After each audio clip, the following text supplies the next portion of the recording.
Okay, team, I'm back again. This is video number 7 for our first month when I'm just dealing with REOs, the do's and don'ts, and you wholesalers are giving you a stern warning to stay away from them and how you can make some serious money with them if you follow the methods that I've been talking about all through these 6 other methods. Well, the 6 videos before this one, okay? And this is video number 7. I told you I was going to share some of my personal experiences with REOs and what happened with me, because I think you need to hear about the good and the bad, right? So one of the things I want to share with you is, everything that I talked about is methods that I applied myself. I didn't just talk it. I didn't talk the talk. I walked the walk. I did it. And I learned these methods that I'm teaching you from one of my mentors, okay? I can't say his name because for confidentiality reasons, I won't say his name, but he's really cool. He knows this industry very, very well. And in fact, he worked with me on when I brought him my first buyer. And the first buyer that I brought him was a guy from St. Louis, Missouri. I was in Florida at the time. I'm in Atlanta, Georgia right now as I'm making this. But the good thing about this business with REOs, you have buyers all over the country. And if you guys have been following me for some time, I talk about methods of how to build a buyer's list. Well, I went online and built myself a pretty good buyer's list. And I tried some unorthodox methods.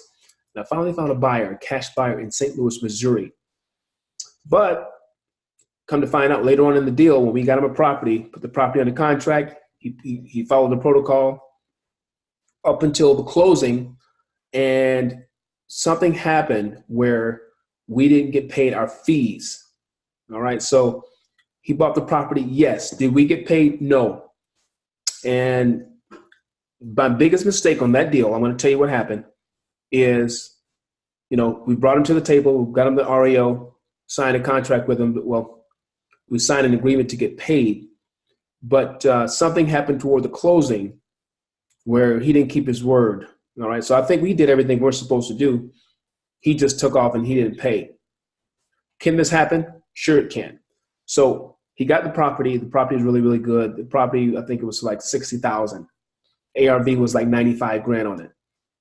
And all he does is he buy a property. He's a second generation millionaire. His father bought tons of property in St. Louis before. And so we thought he was a pretty honest guy. He did everything. He gave us all the paperwork on his LLC. He put the earnest money down, the buyer's premium. He did all that. And what I think happened on that deal is, we wanted him to buy in bulk. We wanted him to buy like 10 properties at one time.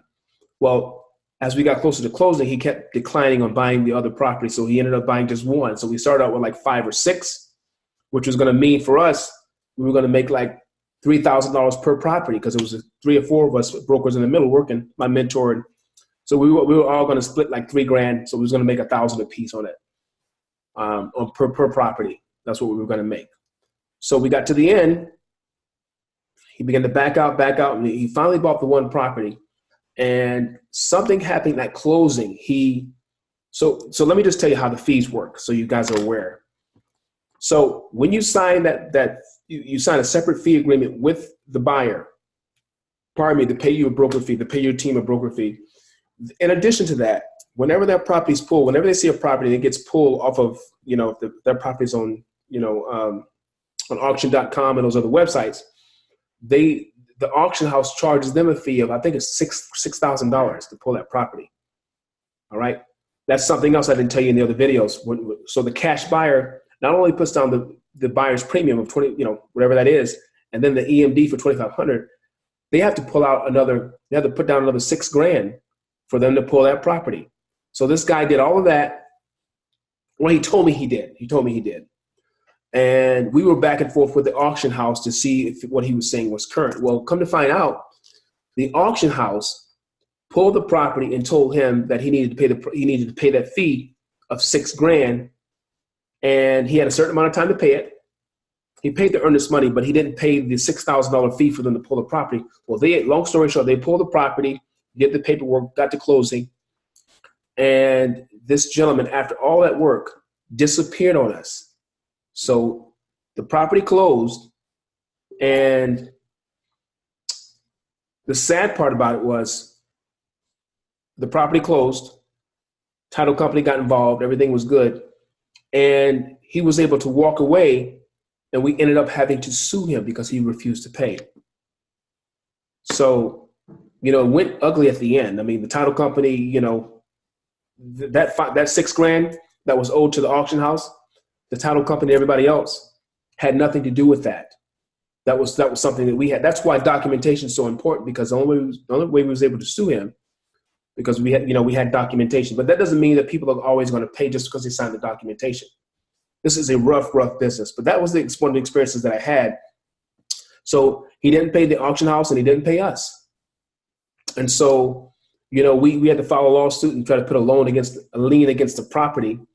And long story short, it was almost not worth it for $3,000 or $4,000 with us, and then $6,000 with the auction house. For $10,000, you go through all that. Well, that can happen in this business, guys. It can happen. So that was a bad experience that I had. All right. And I had some good experiences too. I'll tell you about some of those in the next video. Okay. That's all I wanted to share with you, because remember, this business, it's good, bad, and ugly. But you sign the documentation, you do what you're supposed to do, and you'll be fine. Okay. I'll talk to you in the next video. Well, I'll hear from you. You'll hear from me on the next video, because you can't talk back to me, right? I'm not going to be able to hear you. But it's food for thought. It's food for thought. Have documentation in place, because you don't know what the other person is going to do. But I can say this: had we not had documentation in place, we couldn't have filed a lawsuit. All right. And unfortunately, you have to do that in this business. All right. So I'll see you at the top or on the next video. Bye-bye.